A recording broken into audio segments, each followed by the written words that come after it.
चुड़ैल का भूतिया अनार बम। झुमरी नाम की चुड़ैल कुछ दिन पहले ही कब्रिस्तान से उठकर आई है और भटकते हुए कहती है, मैं बहुत बोर हो रही हूँ, कुछ समझ नहीं आ रहा कि क्या करूँ। चलो इस गांव में जाती हूँ, कुछ न कुछ तो मिल ही जाएगा लोगों को तंग करने के लिए। आखिर अपनी जॉब कैसे छोड़ सकती हूँ मैं। चुड़ैल चलते चलते गांव में आ जाती है। यहाँ तो कोई भी नहीं दिख रहा। चलो कोई बात नहीं, थोड़ा सा गाना गा लेती हूँ अपनी पायल बजाकर, शायद लोग डर जाएं। मैंने पायल है झनकाई, अब तो आजा ओ हर जाए, मेरी सांसों में तू है बसा, आ जाना अब तड़पा। ओहो। उसे गाता हुआ कल्लू उसे पीछे से देख लेता है और कहता है, बाप रे बाप, चुड़ैल गाना गा रही है, भागो कहीं मुझे पकड़ न ले। अरे यहाँ तो कुछ बच्चे बम फोड़ रहे हैं, जरा आगे जाकर देखती हूँ। ये कहकर चुड़ैल आगे जाती है जहाँ टुन्नू अपने दोस्त अपुन के साथ अनार बम फोड़ रहा था। ओए अपुन देख, अब मैं फुलझड़ी से अनार बम को जलाऊंगा, देख फिर तू भी ऐसे ही करियो। हाँ बिल्कुल, मैं तो फुलझड़ी और चक्री भी जलाऊंगा। अच्छा हुआ ना मेरे पापा दिवाली से 5 दिन पहले ही आज मेरे लिए बहुत सारे पटाखे लेकर आए, इसलिए मैंने सोचा तू भी जला ले। हाँ यार शुक्रिया। दिवाली से पहले जो बम पटाखे जलाने का मजा आता है ना, लोगों को चिढ़ा चिढ़ा कर, बस वो पूछो ही मत। ये देखना अनार बम फूट रहा है, ये मजा आ गया। ये कहते ही दोनों बम पटाखे जलाकर फोड़ते हैं और फुलझड़ी जलाते हैं। उन्हें देखकर चुड़ैल कहती है, अरे वाह, ये बच्चे तो पटाखे जलाकर बहुत मजे कर रहे हैं। मैंने भी बहुत समय से दिवाली नहीं बनाई है, मैं भी पटाखे फोड़ दूंगी। और जो इनके पास है ना, वो क्या है, ये अनार बम जैसा, उसी को ही जलाऊंगी। वो बच्चे जब अनार बम को फुलझड़ी से जला रहे थे, तभी चुड़ैल उनके पास आकर कहती है, ये बच्चों, मुझे ये वाला अनार बम दे दो, मैं भी जलाना चाहती हूँ। बच्चे चुड़ैल को देखकर डर जाते हैं। मम्मी चुड़ैल आंटी आ गई है, अरे भागो अपुन, वरना ये हमें मार देगी। अरे रुक अपुन, और तेरा जो भी नाम है, मुझे फुलझड़ी जलाना सिखा, मैं तुझे कुछ नहीं कहूँगी। ये टुन्नू ये जाने नहीं दे रही। पटाखा जलाकर देता है या नहीं देता? देता हूँ। ये हुई ना बात, अब मैं कल आऊंगी अनार बम वाला पटाखा लेकर। ये कहते ही बच्चे चुड़ैल को फुलझड़ी जलाकर देते हैं, जिससे वो अनार बम को जलाती है और जलाने के बाद बच्चे की तरह खुश होकर के चली आती है। अरे वाह, अब तो मुझे पटाखा चलाना आ गया है, अब जलाऊंगी मैं अपने भूतिया पटाखे बनाकर। चुड़ैल हूँ तो क्या हुआ, दिवाली ना मनाऊं क्या? अपन भाग। ये कहते ही दोनों बच्चे भाग जाते हैं और चुड़ैल उन पटाखों को जंगल में लाकर कहती है, अब तुम सारे पटाखों को मुझे भूतिया बनाना होगा, ताकि इस गांव में दिवाली मनाने से पहले मैं भूतिया दिवाली मनाकर सबका दिवाला निकाल दूं। ओम बम अनार फुलझड़ी, आलू बम शाका लाला बूम बूम, क्रीम चामुंडाय विच्चे नमः, फट स्वाहा। चुड़ैल के ये कहते ही उसके बमों में धमाका होता है और वो भूतिया बम बन जाए।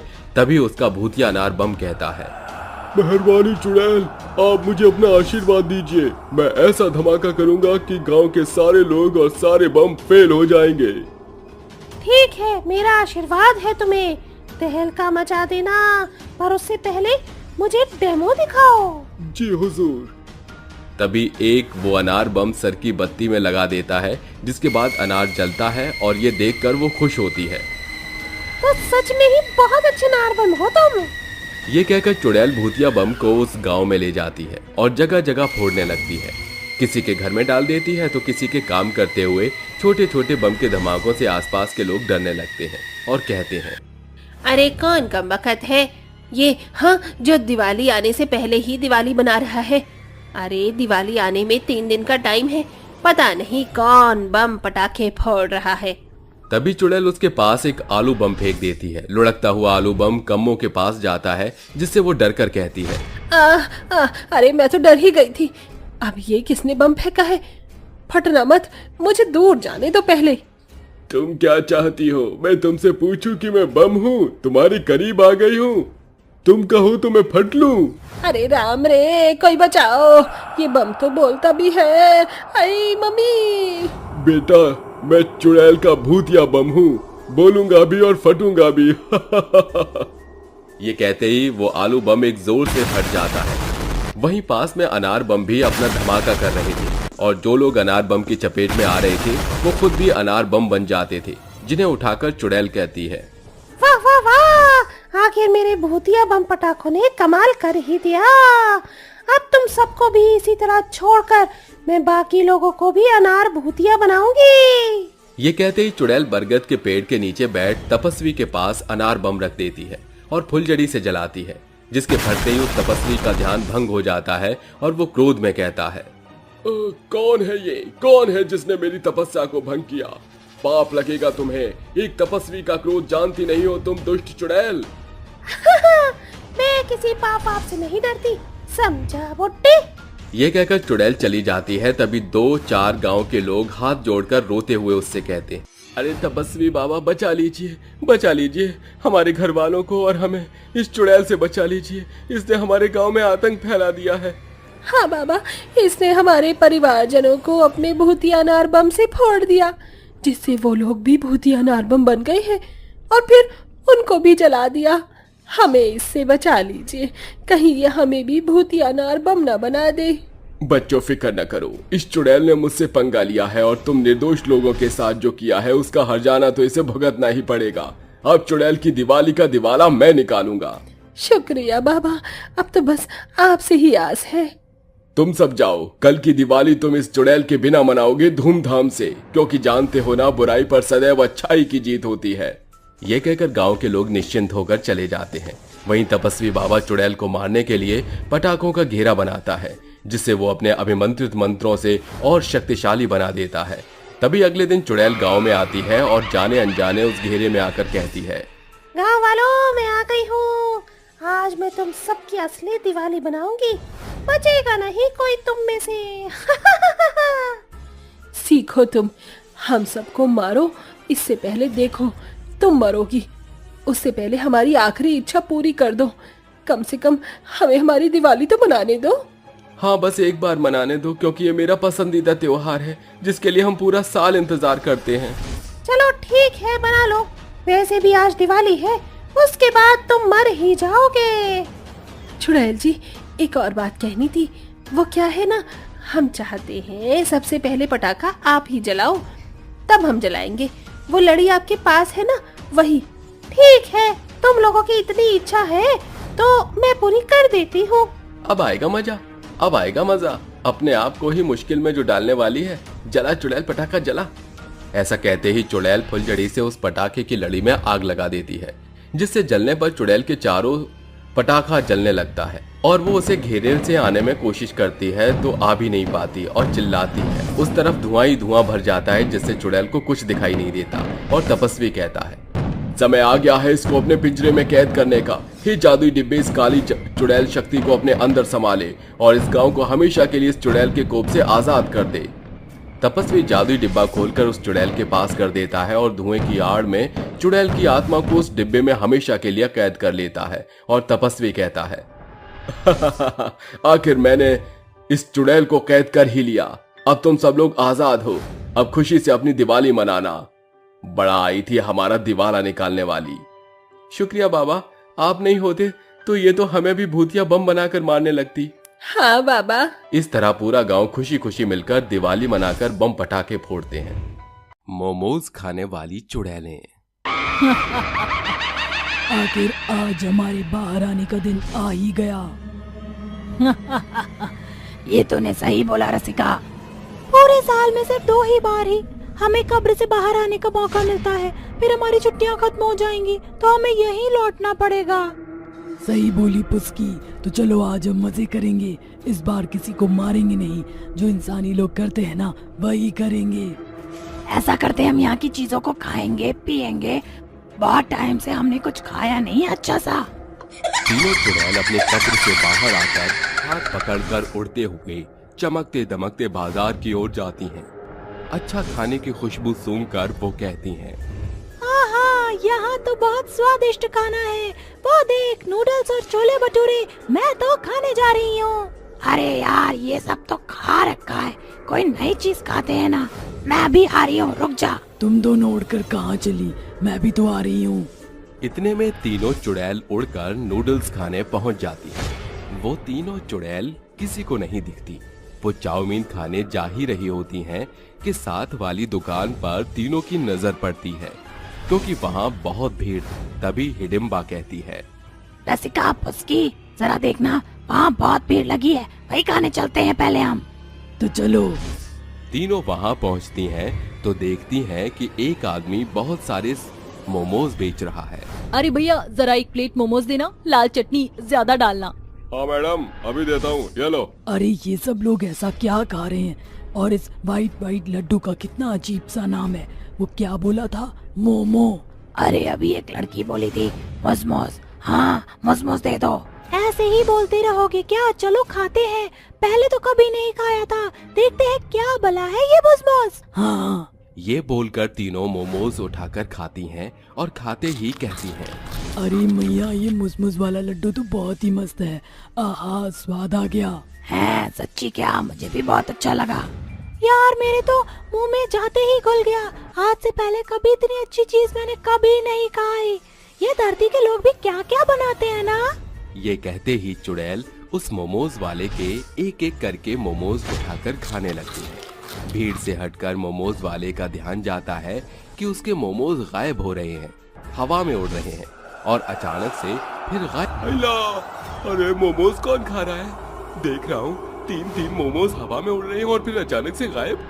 अरे भैया, जरा 2 प्लेट मोमोज लगाना और हाँ, ये म्यूनीस ज्यादा डालना। अरे अब ये लड़का क्या म्यूनीस मांग रहा है और उस मोमोज के साथ खा रहा है?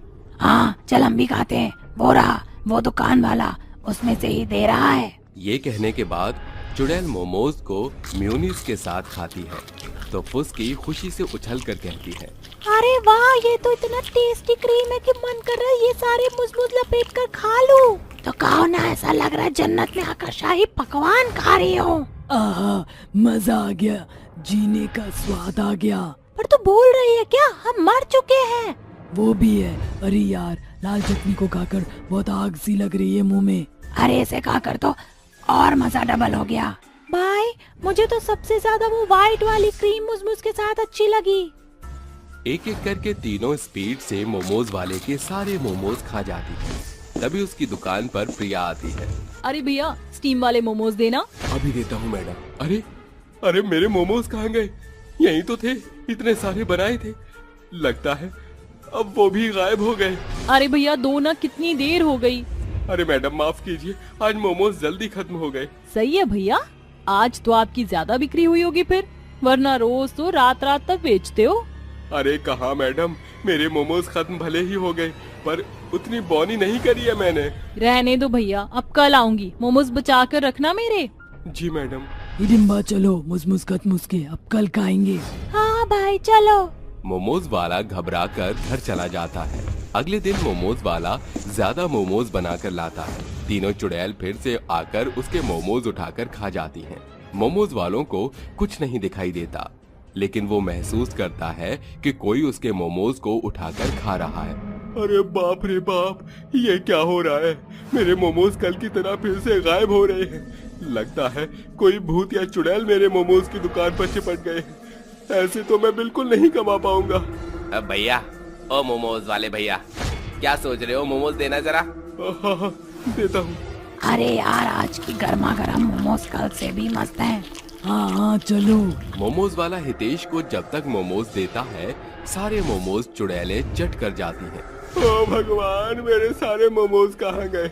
अभी तो मैंने 2-4 लोगों के अलावा किसी को मुंह भी नहीं दी। कौन खा रहा है? कहाँ गए मेरे मोमोज? 2 दिन बीत जाते हैं। मोमोज वाले के साथ 2 दिन से यही हो रहा था। उसकी बिक्री बिल्कुल भी नहीं हो रही थी, साथ ही उसके मोमोज खत्म होते जा रहे थे। इस बात से वो बहुत परेशान था। अगले दिन वो चाय पीते हुए मन में कहता है, अरे मैं क्या करूं? मुझे कुछ समझ नहीं आ रहा। ठेला लेकर जाऊं तो आखिर जाऊं कैसे? 4 दिन से कुछ बिका ही नहीं है। और पैसे भी नहीं है। अब मोमोज में लगाने के लिए मैं क्या करूं? मैं रेखा को कैसे पैसे दूंगा घर चलाने के लिए? मोमोज वाला अपने आधे मोमोज छुपाकर रख देता है, पर वो मोमोज भी चुड़ैलें खा जाती हैं। ये देखकर मोमोज वाला कहता है, अरे ये 3 मोमोज हवा में उड़ रहे हैं। इसका मतलब कोई 3 चुड़ैल या भूत है जो मेरे मोमोज को खा रहे हैं। अरे कौन है? क्यों तुम मेरे मोमोज खा रहे हो? भगवान के लिए मुझे बख्श दो। मेरी कोई कमाई नहीं हुई है। जो भी है मेरे सामने आओ। ये तो परेशान हो रहा है, हमें इससे बात करनी चाहिए। तभी तीनों चुड़ैलें उसके सामने आकर कहती हैं, देखो भैया, डरने वाली कोई बात नहीं, हमें माफ कर दो, हम तुम्हारे सारे मुझ रोज खा जाते हैं। मुझ नहीं, ये मुझ नहीं होता, वो मोमोज होता है। हाँ भैया, वही हमें माफ कर दो। वो क्या है ना, हमें तुम्हारे मोमोज बहुत अच्छे लगते हैं, इसलिए हम खा जाते थे। हाँ भैया, हमें आपके मोमोज बहुत अच्छे लगते हैं, हमें कहीं और के अच्छे नहीं लगते हैं। जो भी हो, लेकिन आपके ऐसे करने से मैं बहुत डरा हूँ और परेशानी में भी आया हूँ। मेरे पास पैसों की कमी पड़ गई है। माफ कर दो मोमोज वाले भैया। ठीक है, अब से खाओ तो बता कर खाना। ठीक है भैया। ये कहकर मोमोज वाला दुकान बंद करके तांत्रिक के पास पहुंचता है और उसे सब कुछ बता देता है। तभी तांत्रिक कहता है, बेटा तुम फिक्र मत करो, वो 3 चुड़ैलें अब तुम्हारा कुछ नहीं बिगाड़ पाएंगी। तुम्हारी बातों से पता चलता है कि वो तीनों चुड़ैलें सिर्फ मोमोज खाती हैं। वो नुकसान पहुंचाने वाली चुड़ैल नहीं है। मैं उन तीनों चुड़ैलों का ऐसा इलाज करूंगा कि फिर कभी वो तुम्हारी दुकान पर नहीं आएंगी। ओम ह्रीं क्लीं चामुंडाय विच्चे नमः। ओम ह्रीं क्लीं चामुंडाय विच्चे नमः। ममर्तम मोक्षम अमर्तम प्राप्ति त्रापिशाचिनी चाह।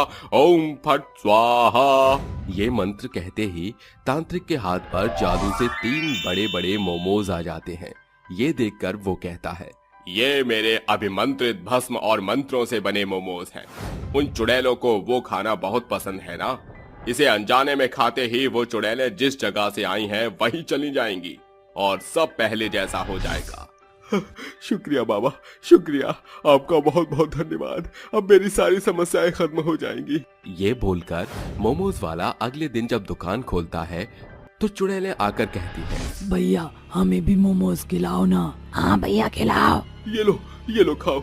ये मेरी दुकान के सबसे स्पेशल मोमोज हैं, सबसे बड़े मोमोज। ये छोटे वाले से भी ज्यादा लाजवाब है।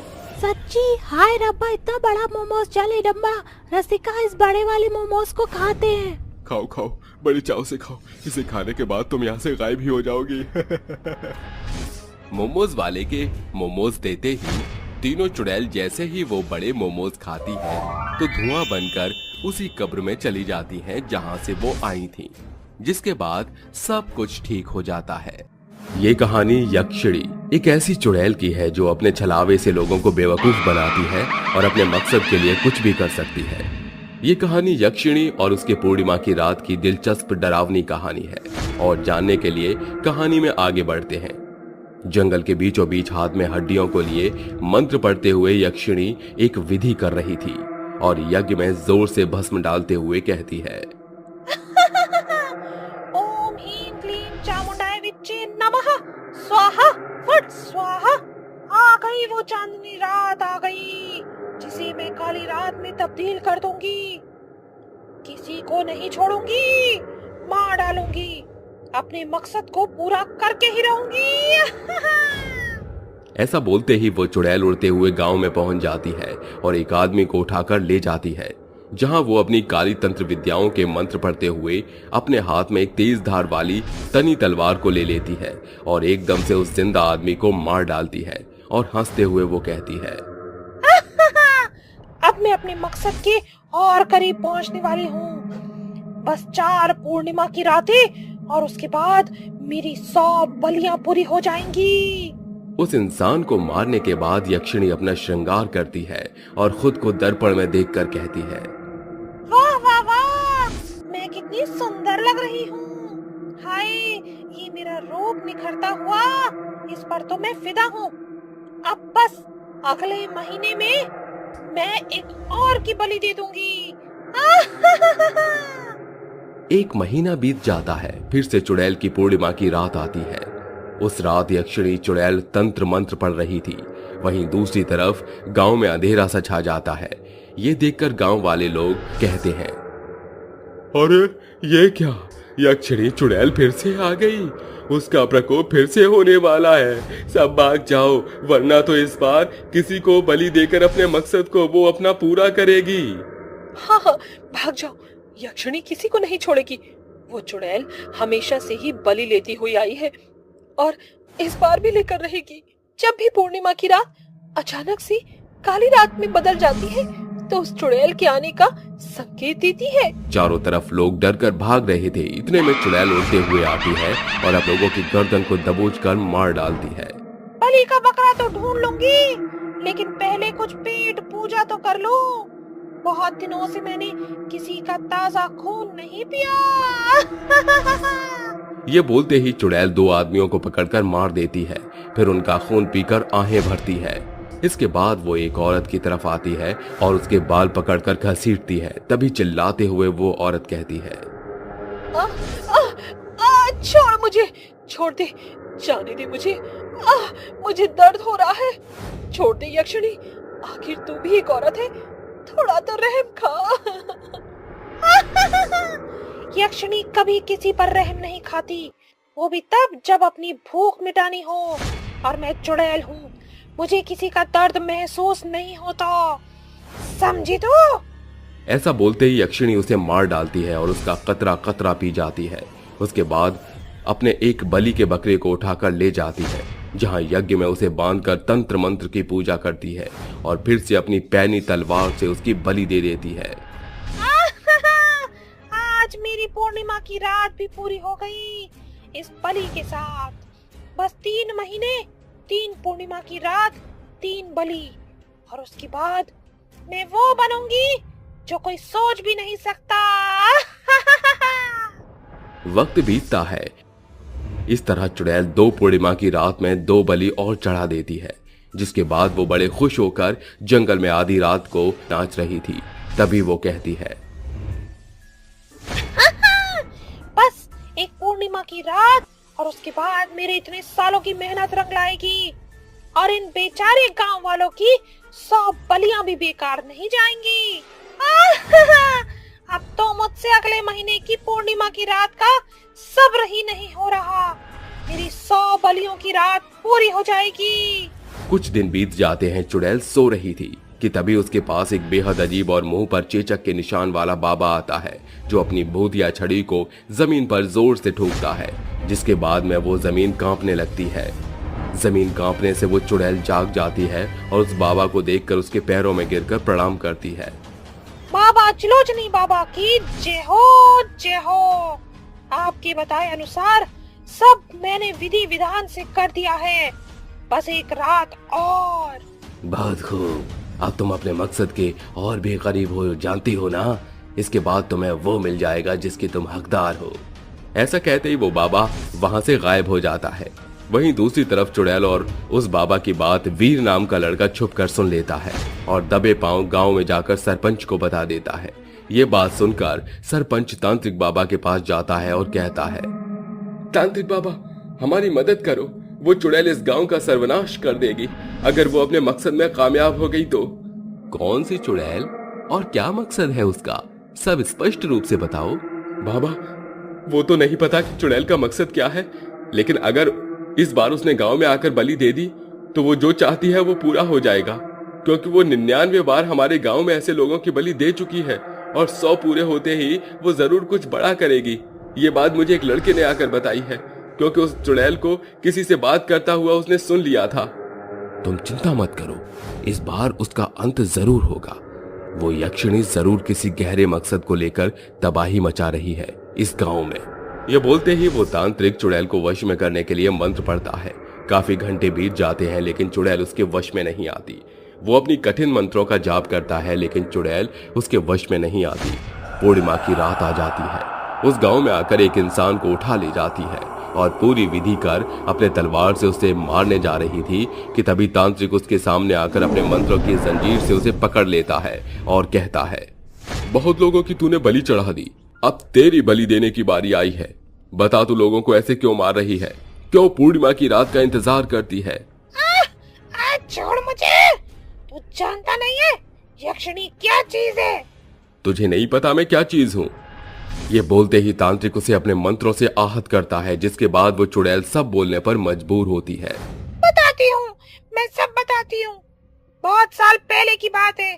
मैं एक बहुत पुरानी चुड़ैल हूँ जिसकी शक्तियाँ ढलती जा रही थी और पल पल में बूढ़ी और बदसूरत होती जा रही थी। तभी मैंने त्रिलोचनी बाबा की तपस्या की, उनसे मिली।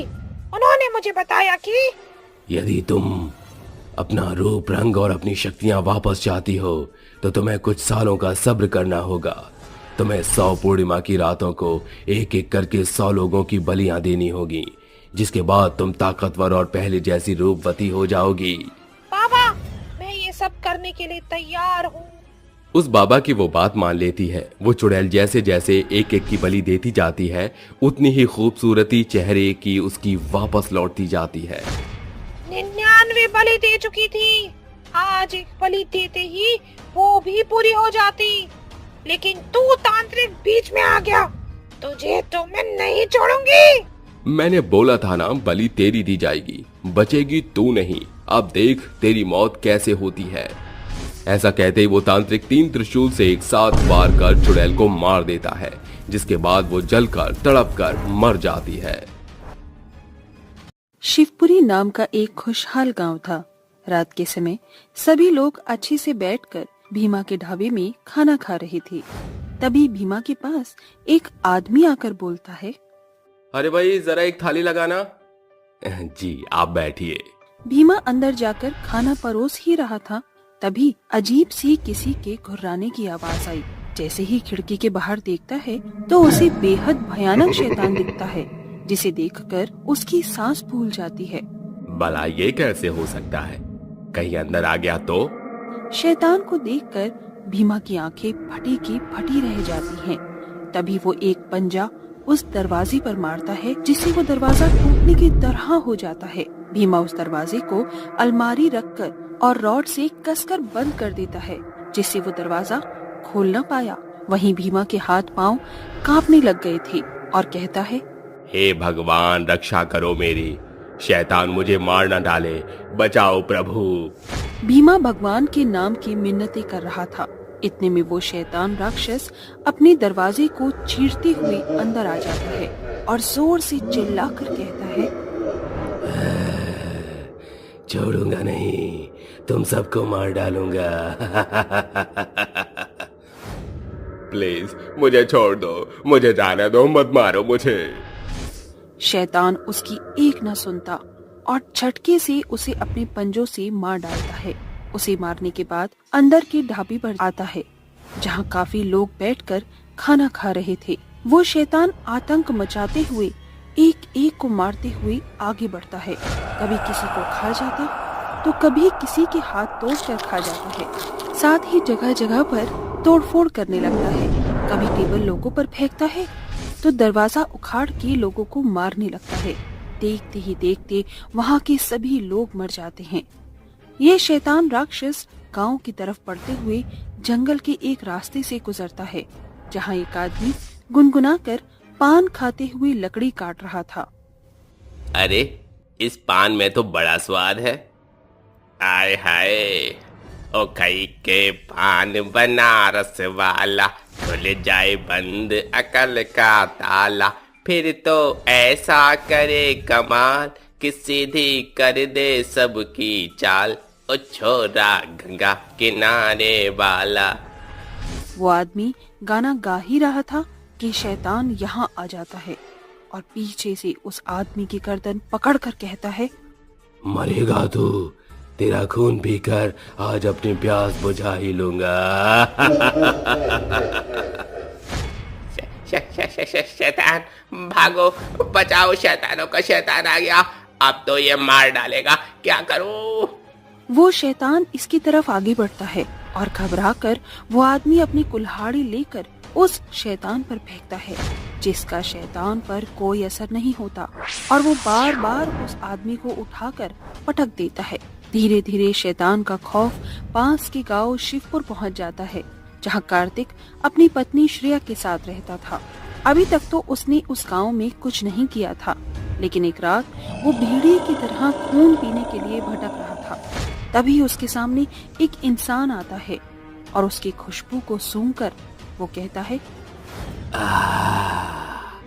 ये खुशबू तो बहुत अच्छी है और इसका खून भी बहुत ताजा लगता है। आज इसी से अपनी भूख मिटाऊंगा। ये बोलकर वो शैतान उस इंसान को भी कच्चा चबा कर खा जाता है। उसे गांव में कोई भी दिखता है तो वो उसे तुरंत खा जाता था। अगले दिन गांव के सभी लोग उस इंसान को आधा खाया हुआ देखते हैं। तभी कार्तिक कहता है, हे भगवान, किस जानवर ने इसे इतने बुरी तरीके से खाया है? नहीं नहीं, ये नहीं हो सकता। सभी लोग यहाँ देखिए, बड़े बड़े पैरों के निशान हैं। इसका मतलब यह है कि किसी जानवर का नहीं, किसी आदमखोर राक्षस का किया धरा है ये। यही इस गांव में अपनी हैवानियत वो फैला रहा है। मतलब अब ये गांव में धीरे धीरे सबको मार डालेगा?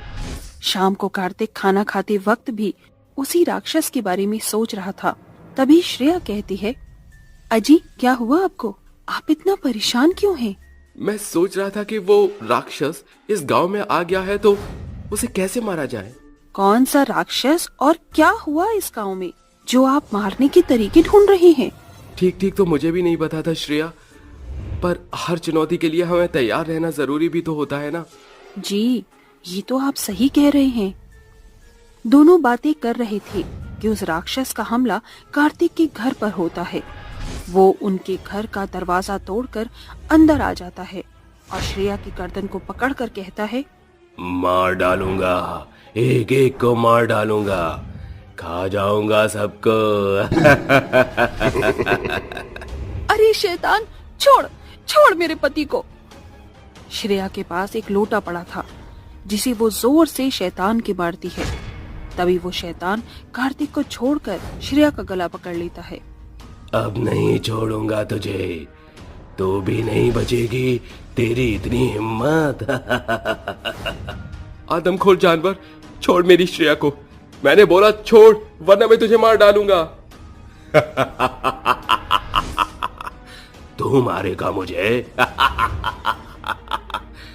तू, अरे आज तक कोई इंसान पैदा ही नहीं हुआ जो मुझे मार सके। जिसने भी कोशिश की है वही मर गया है।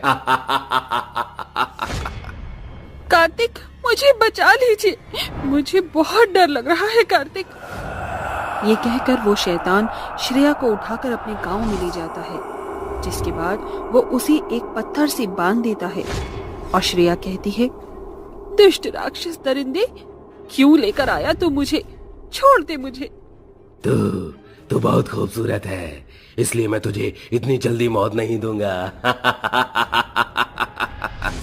शैतानी दरिंदे, तुम देखना, मेरा कार्तिक आएगा और मुझे बचाएगा और तेरा अंत भी करेगा।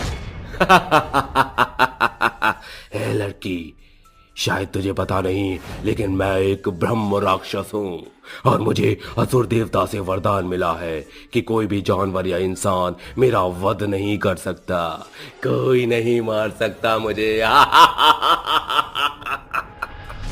इसका मतलब ये ब्रह्म राक्षस है, इसे कोई इंसान या जानवर नहीं मार सकता, तो ये मरेगा कैसे? श्रेया सोच में पड़ जाती है। वहीं दूसरी तरफ उस राक्षस को मारने के लिए 2 तांत्रिकों के पास जाता है। तभी वो तांत्रिक कहती हैं, हम जानते हैं तुम यहाँ क्यों आए हो, उस ब्रह्म राक्षस को मारने के लिए। क्या ब्रह्म राक्षस? ये एक ब्रह्म राक्षस है? मैं समझा कि वो कोई साधारण राक्षस है। इसके मरने का तोड़ हमारे पास है। इस राक्षस ने असुर देवताओं से वरदान लिया है कि इसे कोई भी जानवर या इंसान नहीं मार सकता। अगर तुम अपने पति को बचाना चाहती हो तो तुम्हें नरसिंह का अवतार लेना होगा। बाबा, मैं कैसे? पर मैं नरसिम्हा कैसे बनूंगा? तुम्हें भगवान कृष्ण को याद करो, उनकी आराधना करनी होगी, वो भी 24 घंटे लगातार। उसके बाद वो प्रसन्न हो जाएंगे। कार्तिक अपने आराध्य को प्रसन्न करने के लिए उनका नाम जपता है, अपने हाथ पर दिया जलाए उनकी महिमा करता रहता है। हे कृष्ण भगवान, नरसिम्हा देव की पुत्र, मेरी पूजा को, मेरी भक्ति को स्वीकार कीजिए। मेरी पत्नी विपत्ति में है, उसके लिए मुझे आपके रूप का सहारा चाहिए। कार्तिक के ऐसा बोलते ही उस पर एक तेज रोशनी आती है जिसमें से कृष्ण भगवान बोलते हैं, मैं तुम्हारी भक्ति से प्रसन्न हुआ, इसलिए तुम्हारा कष्ट समझकर तुम्हें नरसिम्हा का अवतार देता हूँ। जाओ और उस ब्रह्म राक्षस का वध करो। तथास्तु। शुक्रिया भगवान जी, आज आपके दिए हुए इस अवतार से मैं उस ब्रह्म राक्षस का अंत करके ही लौटूंगा। भगवान कृष्ण के इतना कहते ही वो अदृश्य हो जाते हैं। वहीं दोनों तांत्रिक और कार्तिक नरसिम्हा का अवतार लेकर वहां पहुंच जाता है और गरजते हुए कहता है, मैं तुझे नहीं छोड़ूंगा ब्रह्म राक्षस, आज तेरा अंत होना निश्चित है। अपने वरदान का तोड़ सामने देख, मैं न तो मनुष्य हूं ना ही कोई जीव जंतु। नहीं नहीं, ऐसा नहीं हो सकता। दोनों तांत्रिक अपनी मोटी लोहे की जंजीरों से उस ब्रह्म राक्षस को बांधने की कोशिश करके खींचते हैं। नरसिम्हा अपनी शक्ति से श्रेया की रस्सियां को खोल देता है और ब्रह्म राक्षस को मारने के लिए आगे बढ़ता है। दोनों में भयंकर युद्ध होता है, जिसके बाद ब्रह्म राक्षस की शक्तियां कमजोर हो जाती हैं और नरसिम्हा उसकी छाती चीरकर ब्रह्म राक्षस की जान लेता है। तभी से वो गांव ब्रह्म राक्षस मुक्त हो जाता है।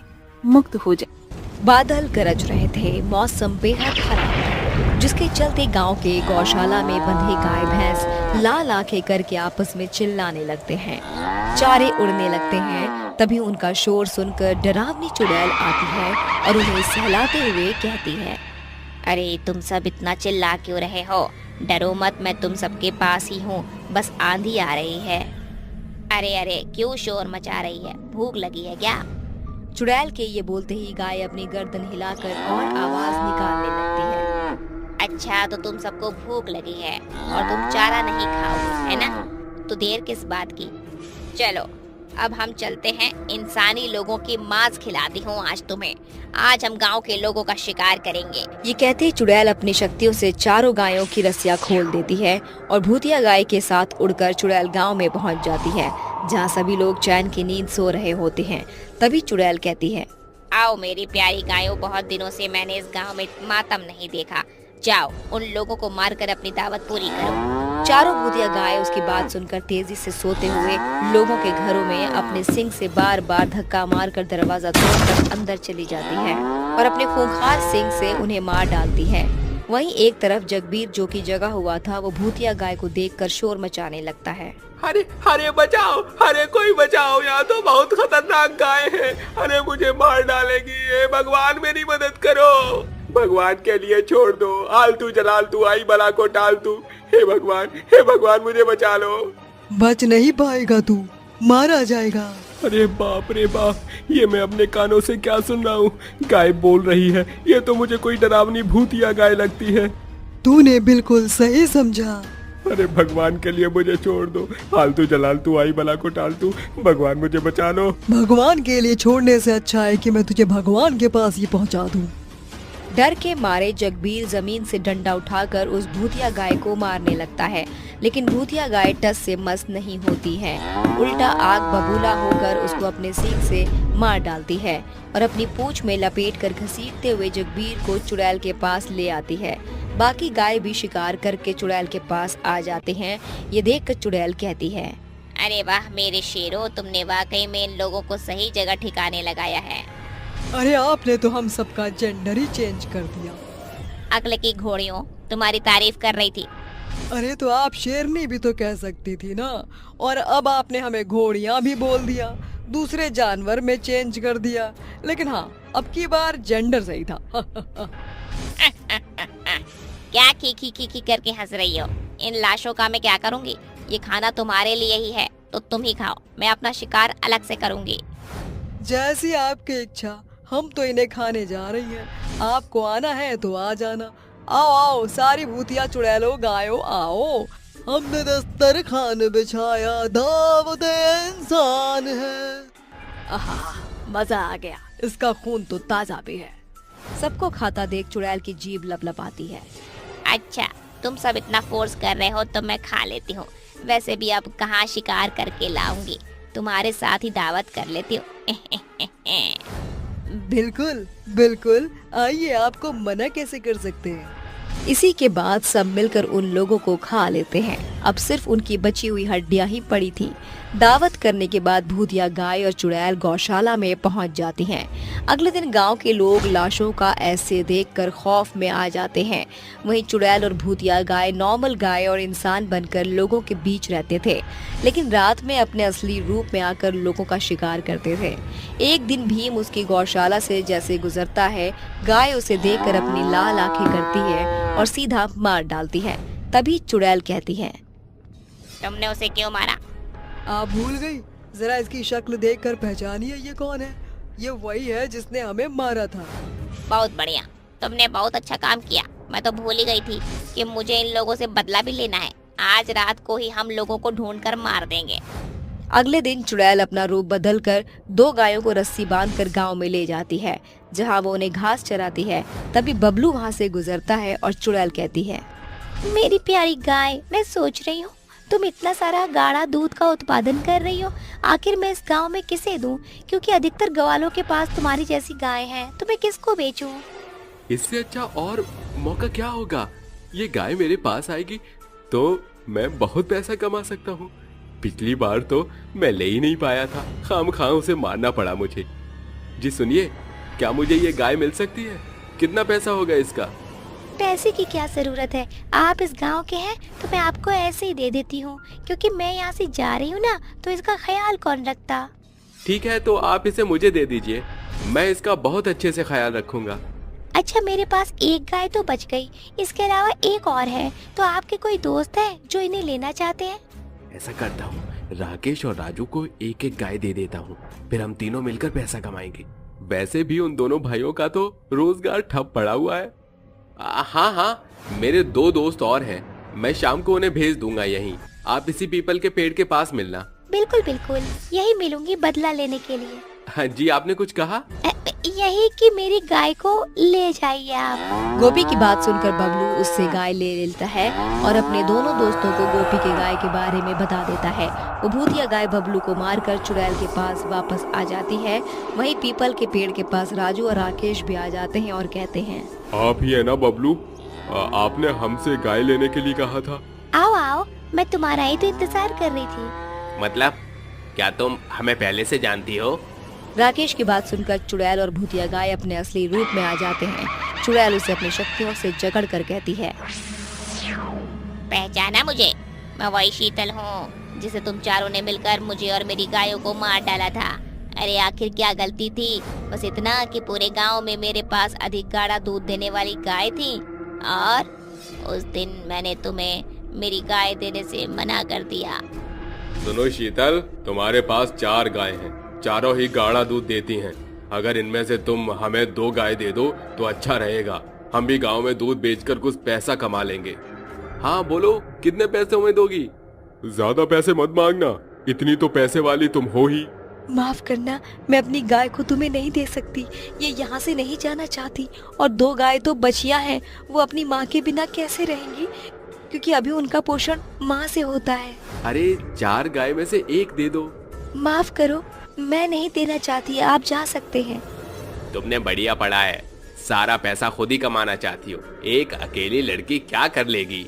मैं तो कहता हूँ आज इसका घमंड तोड़ ही देते हैं, इसकी गायों को मार डालते हैं, ना रहेगा बांस ना बजेगी बांसुरी। नहीं नहीं, ऐसा मत करना, मेरी गाय बहुत मासूम है, तुम ऐसा नहीं कर सकते।